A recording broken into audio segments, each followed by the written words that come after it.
Hi friends, சரட ரச serial இனி வரப்போகிற எபிசோட்ஸ்க்கு அப்புறம் தான் இந்த வீடியோவில் பார்க்க போகிறோம். ஃப்ரெண்ட்ஸ் பார்க்கலாம். இப்போது சீதா ஃபோன் பண்ணி முத்துக்கிட்ட பேசுகிறாங்க. மாமா என்னை மன்னிச்சிடுங்க, நான் பண்ணதெல்லாம் தப்பு தான், நான் உங்களை தப்பாக புரிஞ்சுக்கிட்டேன் அப்படின்னு சொல்லி பேசும்போது முத்துமே இருந்துக்கிட்டே எதுக்கு நடந்த விஷயத்தெல்லாம் பேசிக்கிட்டு விடு சீதா, நீயும் மீனாவும் பேசினா எனக்கு அதுவே போதும் அப்படின்னு சொல்லிடுறாங்க. அதுக்கப்புறம் சீதாவும் மீனாவும் ஒன்று சேர்ந்ததை பார்த்தா அவங்களுடைய அம்மாவுக்கு ரொம்ப சந்தோஷமாக இருக்குது. மேம், அதுக்கப்புறம் கண்டிப்பாக உனக்கு உடம்பு சரியில்லாமல் போகாது, சரிம்மா நீ பார்த்துக்கோ, நான் வேலைக்கு கிளம்புறேன் அக்கா, நான் எனக்கு டைம் ஆச்சு, நான் வரேன்க்கா அப்படின்னு சொல்லிட்டு கிளம்புறாங்க. சரி சத்யா அப்படின்னு சொல்லிட்டு இங்கே கிளம்பி போயிட்டுருக்காங்க. அப்போது வழியில் வந்து பார்த்திங்க அப்படின்னா சத்யா வந்து அருணை பார்க்குறாங்க. ஸோ அருணை பார்த்துட்டு மாமா அப்படின்னு சொல்லிட்டு பேசுகிறாங்க. சத்யா எங்கே அப்படின்னு சொல்லிட்டு வேலைக்கு தான் மாமா அப்படின்னு சொல்லிட்டு, என்ன சத்யா வேலையெல்லாம் ஒழுங்காக போதா, எப்படி எந்த பிரச்சனையும் இல்லைல்ல அப்படின்னு சொல்லிட்டு, பிரச்சனைலாம் எதுவும் இல்லை மாமா, நல்லா தான் போய்கிட்டு இருக்கு, ஆனால் அப்படின்னு சொல்லிட்டு சத்யா வந்து இழுத்துட்ருக்காரு. என்ன ஆனால் என்ன விஷயம் அப்படின்னு சொல்லிட்டு, சரி விடுங்க மாமா, அதை விடுங்க, உங்களுக்கு விஷயம் தெரியுமா, மீனாக்காவும் சீதாவும் ஒன்று சேர்ந்துட்டாங்க. இப்போ சீதா நம்ம வீட்டில் தான் இருக்கா, பேசிகிட்டு இருக்கா மீனாக்கா கிட்ட அப்படின்னு சொல்கிறாங்க. என்ன சொல்கிற சத்யா நீ, சீதாவா வேலைக்கு தானே போனோம் ஹாஸ்பிட்டலுக்கு அப்படின்னு சொல்கிறாங்க.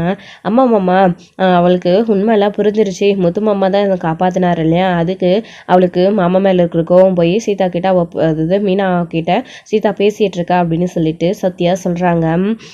சரி சத்யா, சரி அதை விடு நீ, அதை நான் அப்புறம் பார்த்துக்கிறேன் அப்படின்னு சொல்லிட்டு, ஆமாம் நீ என்ன பிரச்சனை இல்லை என்னமோ இழுக்கிற வேலையில் என்னாச்சு, நான் சேர்த்து விட்ட கம்பெனி தானே, நல்லபடியாக தானே பார்த்துக்கிறாங்க அப்படின்னு சொல்லிட்டு இங்கே அருண் சொல்லவும், அதெல்லாம் ஓகே மாமா, பிரச்சனைலாம் எதுவுமே இல்லை, ஆனால் முத்து மாமாவுக்கு தான் நான் செய்கிற அந்த வேலை பிடிக்கல, என்னை வேலையை விட்டு நின்று சொன்னார், நானும் நின்றுலான்ற யோசனையில் தான் போனேன்.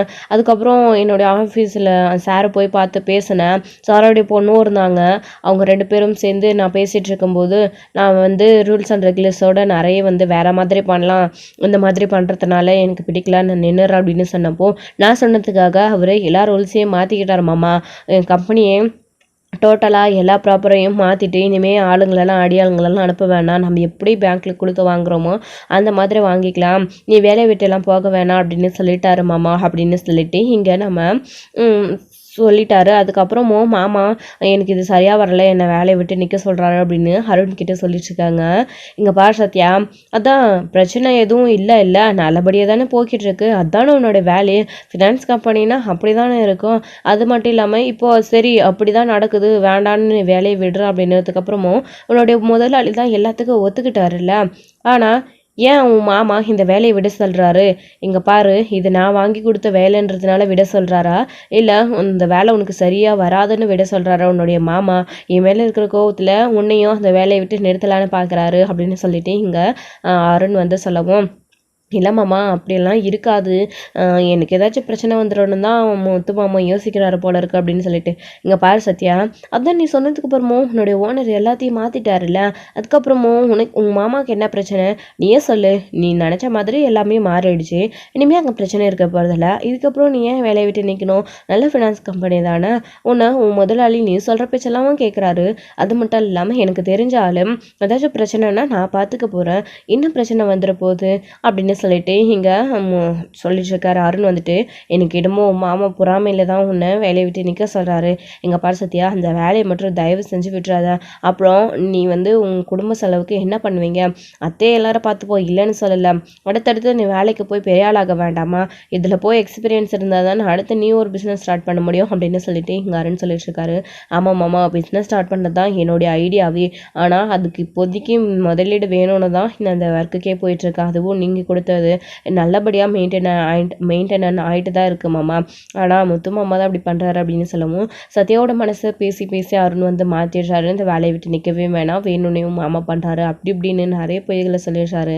இதை கேட்ட சத்யாவுமே, ஆமாம் நான் அந்த வேலையை விடுறதா இல்லை, முத்து மாமா என்ன வேணாலும் நினச்சிக்கிட்டோம், அவர் என்ன வேணாலும் பண்ணட்டும், நான் அந்த வேலையை விட்டு நிற்க போகிறதில்ல மாமா அப்படின்னு சொல்லிட்டோம். இப்படி தான் இருக்கணும் சத்யா, பரவாயில்ல, சரி நீ வேலைக்கு கிளம்ப டைம் ஆகுது, நான் வரேன் அப்படின்னு சொல்லிட்டு இருக்காங்க. என்ன முத்து, நான் வாங்கி கொடுத்த வேலையை சத்யாவை விட்டு நிற்க சொல்கிறியா? கண்டிப்பாக அவன் நிற்க மாட்டான். நான் தான் இப்போ அவன்கிட்ட பேசியிருக்கேன்ல, என்ன நடந்தாலும் சரி அவன் இந்த வேலையை விட்டு நிற்கவே கூடாது. அப்புறம் நான் தோத்துட்ட மாதிரி ஆகிடும். இந்த தடவை இந்த விஷயத்தில் உங்ககிட்ட நான் தோற்று போக மாட்டான் அப்படின்னு அருண் நினச்சிக்கிட்டு, சீதாவோட மனசை மாற்றிட்டல, இந்த விஷயத்தில் தோக்க மாட்டேன், அவ்வளோ போய் நான் பார்த்துக்கிறேன் இப்போது அப்படின்னு சொல்லிட்டு அருண் வந்து கிளம்பிடுறாரு. அதுக்கப்புறம் சத்யாவுமே அருண் நினச்ச விஷயத்த யோசிச்சுக்கிட்டே போகிறாங்க. ஒருவேளை அருண் மாமா சொன்ன மாதிரி இருக்குமா? அருண் மாமாவுக்கும் முத்து மாமாவுக்கும் ஆகாது, அவங்க 2 பேருக்குமே செட் ஆகாது. சீதா தான் தப்பாக புரிஞ்சுக்கிட்டு சண்டை அடிச்சா, அதுக்கப்புறம் மாமாவை புரிஞ்சுக்கிட்டு அக்காவும் அவளும் சேர்ந்து இருக்கணும்னு சொல்லி பேச ஆரம்பிச்சிட்டாங்க. அவங்க எப்படி வேணாலும் சண்டை போட்டுக்கணும்னு. அப்போ கண்டிப்பாக அருண் மாமாவும் முத்து மாமாவும் எப்பயுமே ஒன்று சேர போகிறதில்ல. அப்போது அருண் மாமா மேலே இருக்கிற கோவத்தில் தான் முத்து மாமா இந்த மாதிரி பண்ணியிருப்பாரு. அதனால தான் அவர் வாங்கி கொடுத்த வேலையிலேருந்து என்ன நிற்க சொல்கிறாரு அப்படின்ற மாதிரி நினச்சிட்டு நம்ம சத்யாவும் போயிட்டு இருக்காங்க. என்னால் இருந்தாலும் சரி இந்த வேலையை விட்டுறக்கூடாது அப்படின்னு சொல்லிட்டு. ஸோ ஃபினான்ஸ் கம்பெனி அப்படின்னாலே கண்டிப்பாக அவங்க எப்பயுமே மாற மாட்டாங்க. அவங்களுடைய தொழிலே அதுதான். பணத்தை கொடுத்துட்டு ஏழைங்க பணக்காரங்க யாருக்கு வேணாலே பணத்தை கொடுத்துட்டு அவங்களால கட்ட முடியாத பட்சத்தில் ஆளுங்களை அனுப்பி வசூல் பண்ணிட்டு வர சொல்கிறது தான் அவங்களுடைய வேலையே, கந்து வட்டி மாதிரி. ஸோ அவள் டக்குன்னு அதை மாற்றிக்கிறேனா அப்படின்னு சொன்னால் இவர் எப்படி நம்பணும்? ஸோ அவங்களுடைய பொண்ணு மேலே, அதாவது அவங்க பொண்ணை பார்த்த அந்த நிமிஷத்துலேருந்து சத்யா அங்கேருந்து வேலையை விட்டு போகணும் அப்படின்ற எண்ணத்தை மாற்றிக்கிட்டாரு. ஸோ அந்த பொண்ணு மேலே இருக்கிற ஆசையினால் ஸோ அவங்க ஒரு மாதிரி ஆரம்பிச்சிட்டாங்க. நம்ம சத்யா வந்துட்டு அந்த பொண்ணை பார்த்த அந்த நிமிஷத்துலேருந்து பிரச்சனையே இருந்தாலும் சரி அங்கே தான் இருக்கணும், அந்த பொண்ணு கிட்ட தான் அப்படின்ற மாதிரி நினைக்க ஆரம்பிக்கிறாங்க. மனசுக்குள்ளே ஒரு உணர்வுகள் வருது. அதனால தான் சத்யா அந்த வேலையை விட்டு வரமாட்டேன்னு சொல்கிறாங்க.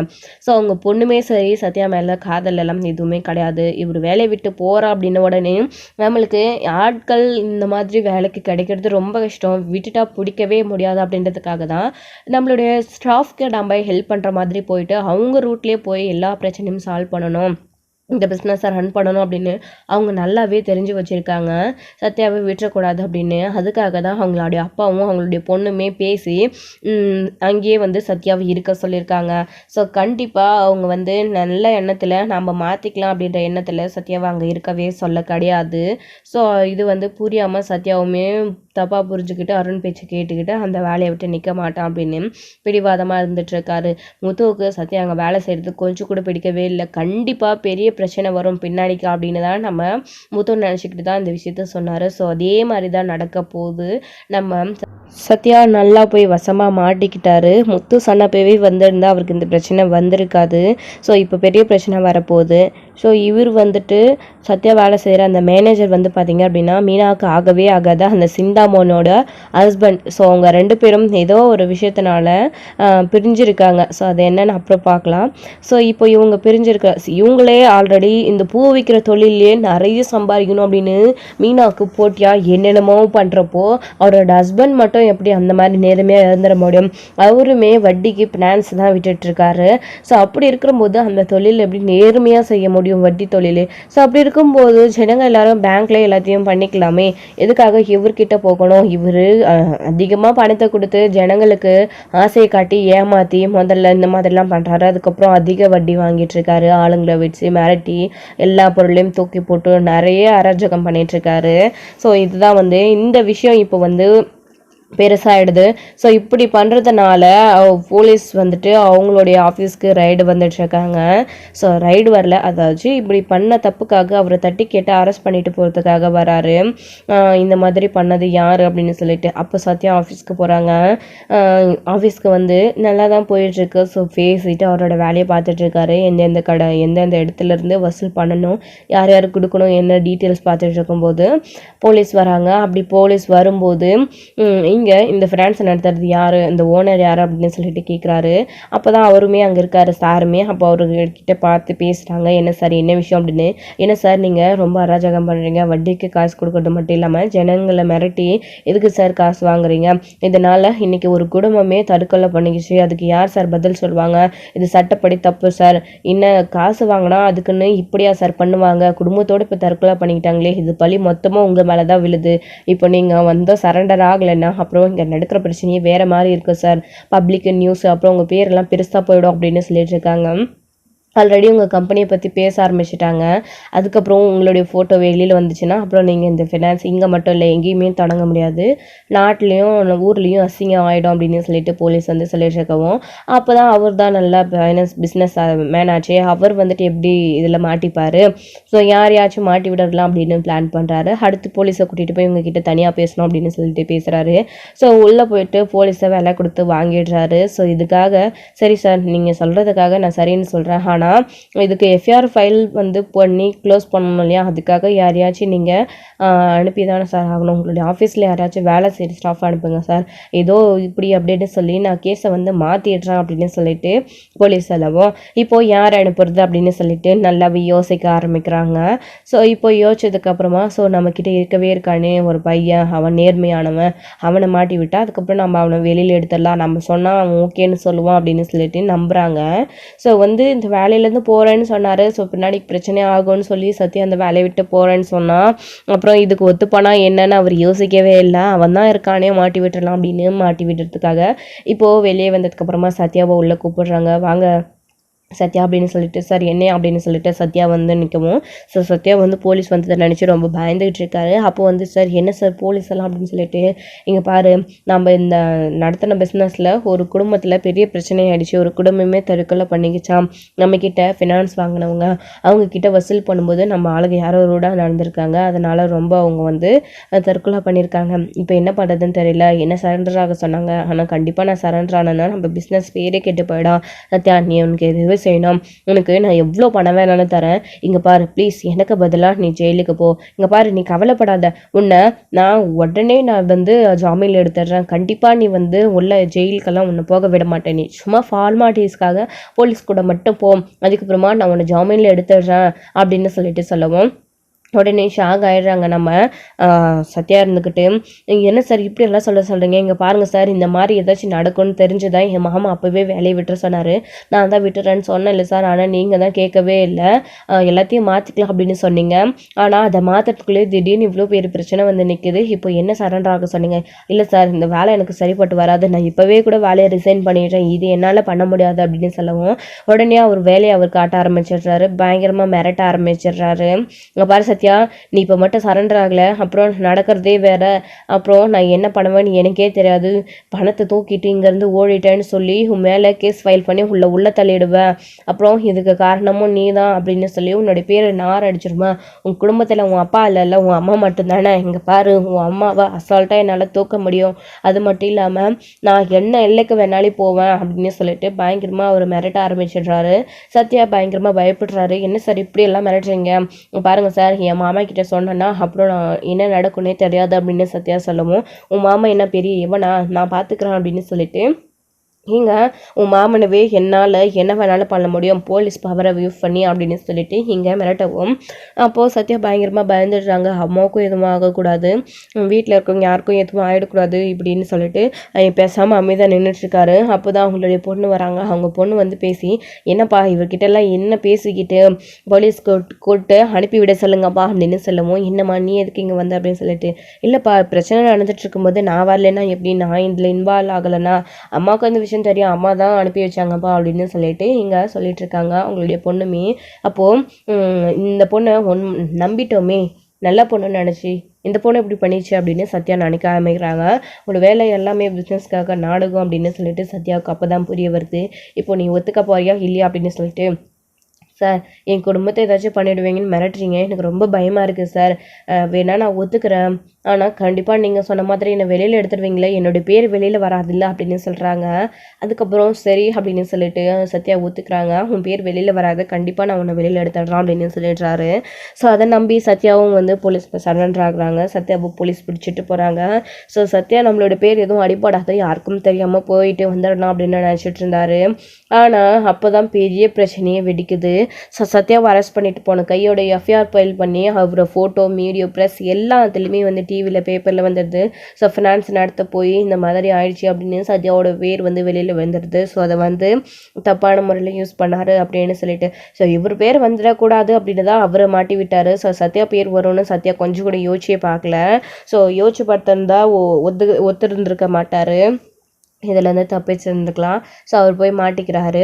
ஸோ அந்த அப்போ வந்து இது நம்ம அருணுக்கும் தெரிய வருது. ஸோ சத்யா அவ்வளோ பெரிய பிரச்சனையில் மாட்டிக்கினானு எப்படி இது அப்படின்னு சொல்லிட்டு விஷயத்த கேள்விப்பட்ட உடனே போகிறாங்க. அப்போது எல்லாருக்குமே நியூஸில் வந்த உடனே எல்லாருமே பார்த்து பயப்படுறாங்க. ஸோ மீனா, சீதா, அவங்களுடைய அம்மா எல்லாருமே அப்போது உடனே மீனா கோவத்தோட அதாவது ரொம்ப பயத்தோட வந்து முத்துக்கு ஃபோன் பண்ணி விஷயத்த சொல்கிறாங்க.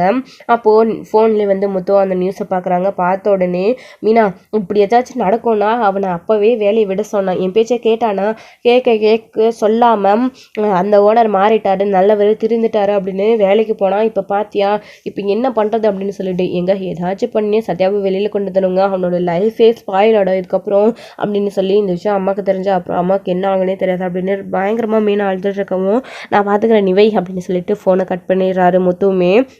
அதுக்கப்புறம் சீதாவும் ஃபோன் பண்ணி அருண்கிட்ட சொல்கிறாங்க. நானும் பார்த்தேன் சீதா, நீ கவலைப்படாத, நான் போய் பேசி அவனை வெளியே கொண்டு வந்துடுறேன் அப்படின்னு சொல்லிட்டு போகிறாங்க. இப்போ போலீஸ் ஸ்டேஷனுக்கு போகிறாங்க. அப்போ சத்யா இருக்காங்க. மாமா ப்ளீஸ் மாமா, என்ன மாமா ஏதோ இப்படி தப்பு நடந்துருச்சு, என்னை காப்பாற்றுங்க மாமா, அந்த ஓனர் என்னை நல்லா மாட்டி விட்டுட்டாரு மாமா அப்படின்னு சொல்லிட்டு இங்கே சத்யா சொல்லவும், இன்னும் உனக்கு தெரிஞ்ச ஆள் தானே மாமா, நீ பேசி என்னை வெளியில் கொண்டு வா அப்படின்னு சொல்லிட்டு இருக்காங்க. அதுக்கப்புறமா அவருமே வந்துட்டு சத்யாவுமே அதாவது அருண் வந்துட்டு மேனேஜர் கிட்ட பேச போகிறாங்க. என்ன சார் உங்களை நம்பி தானே அனுப்பிவிட்டேன், ஏன் சார் இப்படி பண்ணீங்க அப்படின்னு சொல்லிட்டு. வழி இல்லை அருண், ஏதோ திடீர்னு இப்படி ஆயிடுச்சு, ஒரு ப்ராப்ளம் மாட்டிக்கிட்டாரு, என்ன பண்ணுறதுன்னு தெரியாமல் தான் அவனை போக சொன்னேன், நீ கவலைப்படாத, கொஞ்சம் ஜாமீனுக்கெல்லாம் ஏற்பாடு பண்ணிட்டேன், இன்னும் 1/2 மணி நேரத்தில் சத்யா வெளியில் வந்துடுவான் அப்படின்னு. சார் அதுக்காக இப்படி அவனை மாட்டி விட்டு பாருங்கள் சார், வீட்டுக்கு எல்லாருக்கும் தெரிஞ்சு போயிடுச்சு, ப்ரெஸ்ஸு மீடியான்னு இப்படியா சார் அசிங்கப்படணும், இதை நீங்கள் பேசி சரி பண்ணியிருக்கலாம் சார், அதுக்குன்னு அவனை போலீஸ் ஸ்டேஷன் வரைக்கும் அனுப்பியிருக்கீங்களே, போலீஸ் ஸ்டேஷனுக்கு வந்தால் என்ன நடக்கணும் உங்களுக்கு தெரியாதான், ஏன் சார் சின்ன பையனை எப்படி பண்ணீங்க அப்படின்னு சொல்லி பார்க்குறாங்க. என்ன ரொம்ப ஓவராக பேசுகிறேன், ஏதோ போனால் போகுதுன்னு சொல்லிட்டு அமைதியாக இருந்தால் ஏதோ தெரிஞ்ச பையனை கூட்டிகிட்டு வந்து விட்டுருக்கேன்னு சொல்லிட்டு இப்படியெல்லாம் பேசிகிட்டு இருக்கேன். இங்கே பாரு, என்னோட பிஸ்னஸ்க்காக நான் எந்த எல்லைக்கு வேணாலும் போவேன், இங்கே பாரு சும்மா தேவையில்லாமல் எங்ககிட்ட நின்று கத்திட்டு இருக்கிற வேலை வேணாம், கிளம்பி போயிட்டே அவன் இன்னும் 1/2 மணி நேரத்தில் ஜாமீனில் வந்துடுவான் அப்படின்னு சொல்லிடுறாங்க. ஆனால் சத்யா கிட்ட அப்படி சொன்னதுக்கப்புறமும் சத்யாவும் சரி ஜாமீனில் வந்துடுவானே அப்படின்னு சொல்லிட்டு தான் அருணுமே நினச்சிக்கிட்டு அங்கேருந்து வந்துடுறாரு. ஆனால் அது போய் அவர் வந்துட்டு போய் சொல்லியிருக்காரு. ஸோ இந்த விஷயத்தில் அவ்வளோ சீக்கிரம் உள்ளேருந்து வெளியே எடுக்கவே முடியாது. ஸோ வந்து ஏமாந்து தான் அருண் வந்துட்டுருக்காரு. அவர் நல்லா ஏமாத்திட்டுருக்காரு ஓனர் வந்துட்டு. ஸோ அப்போது இங்கே இந்த விஷயம் கேள்விப்பட்டு ஸ்டேஷனுக்கு வந்த முத்துமே இருந்துக்கிட்டு அப்போது சத்யா மூஞ்சி கொடுத்து கூட பார்க்க முடியாமல் முகம் கொடுத்து கூட பார்க்க முடியாத அளவுக்கு நின்றுட்டுருக்காரு அவமானப்பட்டு. அப்போது சத்யா அப்படின்னு சொல்லிட்டு இங்கே மாமா வந்து நிற்கவும், மாமா அப்படின்னு சொல்லிட்டு இங்கே சத்யா வந்து சொல்லவும் முத்துக்கு பயங்கர கோவம் வந்து பல்லாருன்னு அரைஞ்சிடுறாங்க. கேட்டியாடா, கேட்டேன் என் பேச்சை அப்போவே சொன்னனே, கேட்டேன் அந்த வேலைக்கு வாண்டா நில்லுன்னு சொல்லி என் பேச்சை கேட்காம இப்போ இவ்வளோ பேர் பிரச்சனை கொண்டு வந்திருக்கேடா. இந்த விஷயம் கேள்விப்பட்டு சீதா, மீனா, அத்தை எல்லாரும் எவ்வளோ வருத்தப்பட்டு அழுகுறாங்க தெரியுமா, நான் என்ன பண்ண போறேன்னு எனக்கே தெரியல, உன்னோட லைஃபே மொத்தமாக ஸ்பாயில் பண்ணிக்கிட்டியடா, இப்போ மட்டும் இந்த விஷயத்தில் நீ உள்ளே போனேன்னு வச்சுக்கோ அவ்வளோதான், உன்னை வெளியில் கூட எடுக்க முடியாது அப்படின்னு பயங்கரமாக திட்டிகிட்டு இருக்காங்க. நம்ம முத்து இருந்துக்கிட்டு, மாமா எப்படியாச்சும் என்னை வெளியில் எடுத்துருங்க மாமா, நான் அந்த ஆளை நம்பி மோசம் போயிட்டேன் மாமா, என்னை வெளியில் எடுத்துறேன்னு சொல்லி எந்த பிரச்சனையும் ஆகாது, பிரச்சனை நீடியெல்லாம் போகாது, முடிச்சிடலான்னு சொல்லி தான் மாமா என்னை அனுப்பிவிட்டாரா, ஆனால் இப்படி நடக்கும்னு எதிர்பார்க்கல மாமா அப்படின்னு சொல்லிட்டு இருக்காங்க. ஏன்டா முட்டாளாடா நீ, அப்படி பிரச்சனையை சால்வ் பண்ணி முடிச்சுக்கலாம், எந்த ஒரு பிரச்சனையும் வராது, வெளியே பேப்பர் நியூஸு வராது, ஃபோட்டோ வராதுன்னு சொன்ன மனுஷன் அந்த பிரச்சனையை அங்கேயே ஆஃபீஸ்லேயே வச்சு முடிச்சிருக்கலாமே, போலீஸ்க்கு லஞ்சத்தை கொடுத்து முடிச்சிருக்கலாமே, அந்த ஆள் போலீஸ்க்கும் கமிஷனை கொடுத்து உன்னையே நல்லா மாட்டி விட்டு உன் தலையில மிளகா அரைச்சிட்டான், இதை புரியாம முட்டாள் மாதிரி நீ அந்த ஆளை நம்பிக்கிட்டு இருந்த பாரு, எப்படிடா உன்னை என்னடா பண்றது அப்படின்னு சொல்லி நல்லா கரெக்டா வந்து யோசிக்க ஆரம்பிக்கிறாங்க முத்துமே. இங்க பாரு, அந்த ஆளுடைய ஃபோன் நம்பர், அந்த ஆளுடைய கம்பெனி அட்ரஸ் மட்டும் கொடு, மற்றதை நான் பார்த்துக்கிறேன், நீ தைரியமாயிரு அப்படின்னு சொல்லிட்டு முத்து வந்து அந்த ஆளை பார்க்கறதுக்காக போயிட்டு இருக்காங்க. ஸோ அப்போ சத்யாவுமே வந்து நிற்கிறாங்க. முத்து அவர்கிட்ட ஃபோன் நம்பர் வாங்கிட்டு இருக்கும்போது, அட்ரஸ் வாங்கிட்டு இருக்கும்போது வந்து சத்யாவுமே நீ கவலைப்படாத, உன்னை ஜாமீன் எடுக்கிறேன்னு சொல்லியிருக்காரு அப்படின்னு சொல்லிட்டு இங்கே அருண் வந்து பேசிட்டு இருக்கோம். இங்கே பாரு, எல்லாமே உன்னால தான், சின்ன பையனை போய் ஃபினான்ஸ் கம்பெனியில் வேலைக்கு சேர்த்து விட்டு இன்னைக்கு எந்த அளவுக்கு நிற்கிது பாரு, பிரச்சனை வராது, எல்லாத்தையும் பார்த்துக்கலாம் அப்படின்னு சொல்லி அவனுக்கு தைரியம் சொன்னியா, இப்போ என்ன ஆச்சு அப்படின்னு சொல்லி முத்துவுக்கும் சத்யாவுக்கும் பயங்கரமாக சண்டை வந்துடுது. அருணுக்கும் 3 பேருக்குமே அப்படியே பயங்கர தகராறாகுது. சத்யா வந்து ப்ளீஸ் என்னை வெளியில் எடுங்களேன், எதுக்கு சண்டை போடுறீங்க அப்படின்னு சொல்லிட்டு இருக்காங்க. அவனை வெளியில் எடுத்துகிட்டு விட அப்புறம் கவனிச்சிக்கிறான். எல்லாமே குறுக்கு புத்தியில் தான் யோசிப்பேன், ஒரு போலீஸாக இருந்தால் ஃபினான்ஸ் கம்பெனியில் வேலைக்கு சேர்த்து விட்டுருக்க பாரு, நீ எல்லாம் என்ன படிச்சிருக்கியோ அப்படின்னு சொல்லிட்டு முத்து வந்து கேவலமாக வந்து திட்டிட்டு அங்கேருந்து கிளம்பி போயிடுறாரு. என்ன உன் மாமா இப்படி பேசிட்டு போகிறாங்க பாரு, நீ கவலைப்படாத, உன்னை வெளியில் எடுக்கிறேன்னு அவர் சொல்லியிருக்காரு அப்படின்னு சொல்லிட்டு இருக்காரு. சரி மாமா அப்படின்னு சொல்லிட்டு சத்யாவும் அங்கே நம்பிக்கையாக வெயிட் பண்ணிட்டு இருக்காங்க. நம்ம நம்மள வெளில ஜாமீனில் எடுத்துருவாரு நம்ம முதலாளி அப்படின்னு சொல்லிட்டு. ஆனால் அங்கே அவர் பயங்கரமாக சிரித்து பேசிகிட்டு இருக்காது. வீட்டில் வந்துட்டு அந்த பையன் இனிமேல் வெளியிலே வரமாட்டான், நல்லா மாட்டிக்கிட்டான், அவங்க வீட்டிலேருந்து யாராச்சும் பிரச்சனை பண்ணால் எப்படியாச்சும் சமாளிச்சிக்கலாம், ஜோபத்தை விட்டு எறிஞ்சால் எல்லாம் சரியாக போயிடும் அப்படின்னு பேசிகிட்டு இருக்கும்போது முத்து எல்லா விஷயத்தையும் கேட்டுடுறாரு. ஸோ வந்து இதோட இந்த எபிசோடு வந்து முடிச்சிருக்காங்க. அடுத்தடுத்த எபிசோடில் என்ன நடக்க போகுது, முத்து வந்து அங்கே போய் என்ன பிரச்சனை பண்ண போகிறாங்க, எப்படி வந்து சத்யாவை வெளியில் கொண்டு வர போகிறாங்க அப்படின்றதெல்லாம் வெயிட் பண்ணி நெக்ஸ்ட் உடல் பார்க்கலாம். First thank you. இந்த வீடியோ உங்களுக்கு பிடிச்சிருந்தா லைக் பண்ணுங்கள், ஷேர் பண்ணுங்கள், கமெண்ட் பண்ணுங்கள்.